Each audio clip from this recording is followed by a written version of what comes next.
Hello students, welcome to all.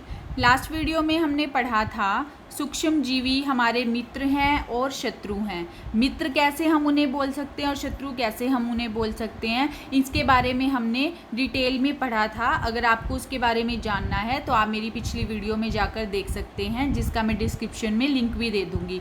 मैंने उसका part 1 बनाया हुआ है, पार्ट 2 बनाया हुआ है, ये है हमारा पार्ट 3, जिसके अंदर हम पढ़ेंगे नाइट्रोजन चक्र। नाइट्रोजन किस तरह से चक्र चलता है नाइट्रोजन गैस का। जैसे कि आप सभी को पता है कि एयर के अंदर नाइट्रोजन होती है, और हमने ये भी पहले बात की हुई है कि जो हमारे पौधे हैं, जो दालों वाले पौधे हैं, जो हमारे लेग्यूमिनस प्लांट्स हैं, उनको भी नाइट्रोजन की ज़रूरत होती है। लेकिन वो जो पौधे हैं वो नाइट्रोजन गैस को डायरेक्ट एयर में से नहीं ले सकते। तो इसके लिए क्या होता है, नाइट्रोजन का स्थिरीकरण किया जाता है। वो कौन करता है? एक तरह के बैक्टीरिया करते हैं।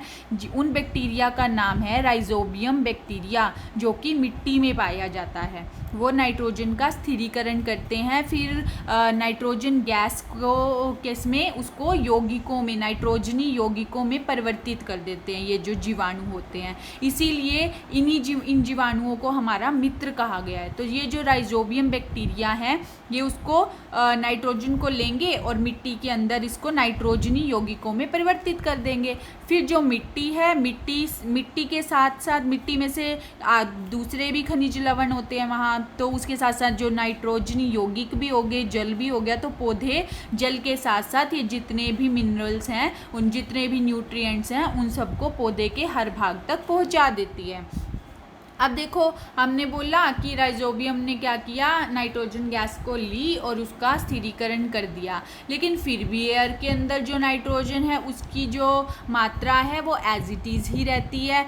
तो उसके अंदर चेंजेस क्यों नहीं आते? तो यानी कुछ तो साइकिल चल रहा है ना, जिसकी वजह से एयर में जो नाइट्रोजन गैस है, उसका यूज़ होने के बाद भी वो उतनी की उतनी है। तो उसका एक चक्कर चलता है, उसका एक साइकिल चलता है, और वही साइकिल हम यहाँ पर पढ़ेंगे। उसे बोला जाता है नाइट्रोजन चक्र। कि अब नाइट्रोजन चक्र किस तरह से चलता है, हम ये पढ़ेंगे। अच्छा, एक बात बताओ आप लोग, क्या आपको पता है कि ये जो राइजोबियम बैक्टीरिया है, पौधों की जो लेग्यूमिनस प्लांट्स हैं, इनकी जड़ों में रहते हैं, ठीक है। तो इनकी जो जड़ों में ये राइजोबियम बैक्टीरिया रहेगा, ये क्यों रहने देते हैं इसको? एक्चुअली ये जो प्लांट है, ये क्या करते हैं, इसके साथ प्लांट और जो राइजोबियम बैक्टीरिया है, ये एक दूसरे के साथ सिम्बायोटिक रिलेशनशिप बनाते हैं, यानी कि एक दूसरे के सहजीवी होते हैं। सहजीवी का मतलब क्या है कि ताकि दोनों को फ़ायदा हो, वो उसको अपनी रूट्स में रहने देता है। इसके बदले में जो राइजोबियम बैक्टीरिया है, वो क्या करता है, नाइट्रोजन को का स्थिरीकरण करके देता है, नाइट्रोजन फिक्सेशन करके देता है उसको। जो पौधे हैं, जो लेग्यूमिनस प्लांट्स हैं, उनको उसका स्थिरीकरण करके देता है। अब जो वायुमंडल से जो नाइट्रोजन है, सबसे पहले हम देखते हैं कि यहाँ से जो वायुमंडल नाइट्रोजन का जीवाणु और नीले हरे शैवाल द्वारा स्थिरीकरण हो जाता है। कौन है ये जीवाणु? कौन से हैं? राइजोबियम।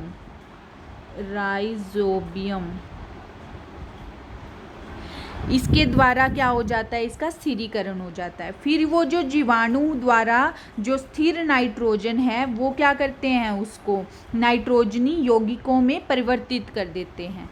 जैसे ही वो नाइट्रोजनी यौगिकों में परिवर्तित होंगे, फिर जो मिट्टी के अंदर नाइट्रोजन के यौगिक आगे, तो ये जो यौगिक आगे, ये क्या करेंगे, पौधों द्वारा इनका अवशोषण कर लिया जाएगा। अगर इनका अवशोषण पौधों ने कर लिया, तो फिर उन पौधों को कौन खाएगा? जंतुओं ने खाया। तो जंतुओं द्वारा पौधों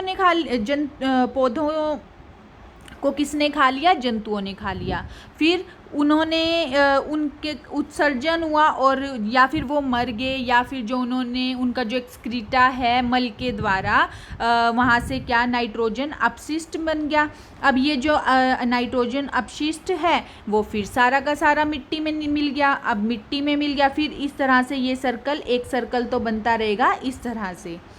ठीक है। दूसरा सर्कल क्या है, या तो इसको पौधे अवशोषित कर लेंगे, या फिर जो मिट्टी के अंदर नाइट्रोजन के यौगिक हैं ये जीवाणुओं द्वारा नाइट्रोजन यौगिकों का गैसीय नाइट्रोजन में परिवर्तित हो जाएगा दोबारा।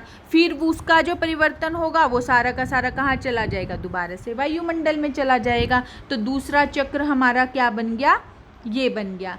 और तीसरा जो चक्र है वो कैसे बनेगा, तड़ित द्वारा नाइट्रोजन स्थिरीकरण। तड़ित के द्वारा कैसे होगा, बिजली के द्वारा। जैसे बिजली जब चमकती है तो जो नाइट्रोजन है वो क्या होता है, N2, ठीक है। जो नाइट्रोजन गैस है N2 क्या होती है, टूट जाते हैं ये एटम में, टूट गए तो क्या हो गया, N+N टूट गया।